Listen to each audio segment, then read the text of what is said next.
Vous avez mis en vente votre bien et vous avez trouvé un acheteur. Chouette nouvelle.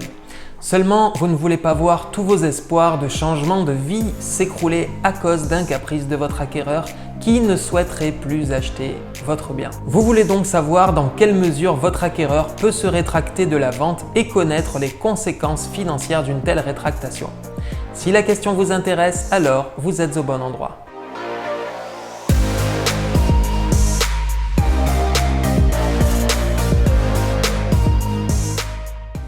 Bonjour, je suis Jean-Philippe Avon, agent immobilier spécialiste de la transaction sur le Pays d'Aix et directeur de l'agence immobilière Valeur Ajoutée dont le siège est basé à Venelle. Lorsqu'il s'agit d'aborder la transaction et précisément la question de la rétractation de l'acquéreur et de ses conséquences, nous pouvons distinguer trois temps.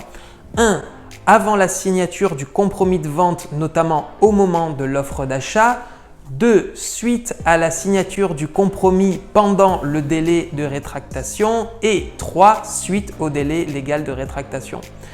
Tout d'abord, concernant l'offre d'achat, nous pouvons assez rapidement évacuer le problème. En effet, en la matière, on pourrait se dire que l'offre d'achat fait théoriquement office de vente car il y a accord sur la chose vendue ainsi que le prix.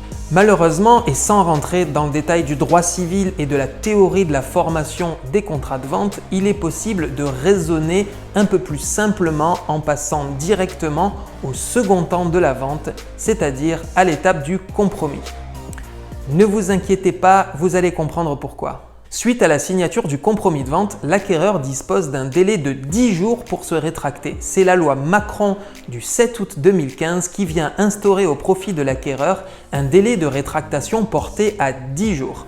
Durant ce délai, l'acquéreur d'un bien peut, sans aucune pénalité financière et sans que le propriétaire vendeur puisse récupérer l'argent séquestré chez le notaire, revenir complètement sur sa décision d'acheter sans aucune conséquence pécuniaire pour lui.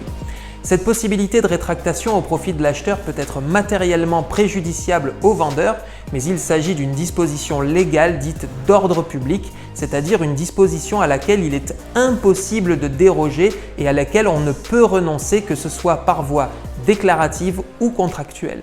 Par conséquent, vous comprenez bien que si votre acquéreur a toute liberté pour se rétracter dans le délai de 10 jours qui suit la signature du compromis, il n'y a alors aucun intérêt à traîner votre acquéreur ayant formulé une offre d'achat jusqu'au compromis de vente, puisque suite à la signature du compromis, il sera en mesure de se rétracter sans l'ombre d'un souci. En revanche, suite à ce délai de rétractation, il en va différemment. Passé ce délai de rétractation, l'acquéreur ne peut plus se rétracter.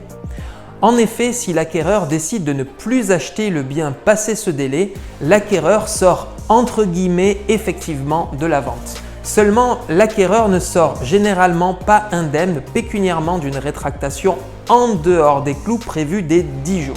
En effet, sans rentrer dans les détails, on signe généralement deux types de compromis appelés soit une promesse synallagmatique de vente, soit une promesse unilatérale de vente. Dans le cadre d'une promesse unilatérale de vente, la somme séquestrée chez le notaire est alors attribuée au vendeur. Cette somme s'appelle une indemnité d'immobilisation. Dans le cadre d'une promesse synallagmatique de vente, cette somme est mise sous séquestre en attendant un jugement qui viendrait décider de l'attribution de cette somme. Mais plus souvent, dans le cadre d'une promesse synallagmatique de vente, une clause pénale prévoit que le dépôt de garantie est attribué au vendeur en cas de rétractation de l'acquéreur après le délai légal de rétractation. En conclusion, avant le terme du délai légal de 10 jours, l'acquéreur peut se rétracter sans aucune conséquence pécuniaire significative au profit du vendeur. Passé ce délai de 10 jours, si l'acquéreur décide de se rétracter, il est possible pour le vendeur de récupérer la somme séquestrée chez le notaire dans le cadre du compromis, soit généralement entre 5 et 10% du prix de vente.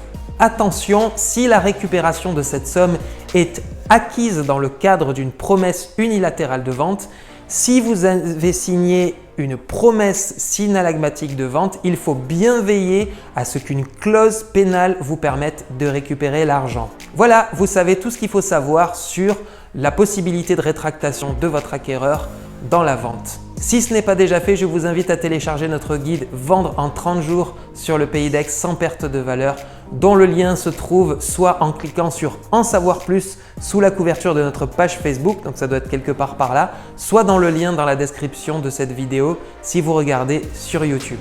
Évidemment, mettez un j'aime et partagez cette vidéo si elle vous a plu et que vous pensez qu'elle peut aider des personnes de votre entourage. Quant à moi, je vous retrouve pour de prochaines vidéos. D'ici là, prenez soin de vous et bonne vente.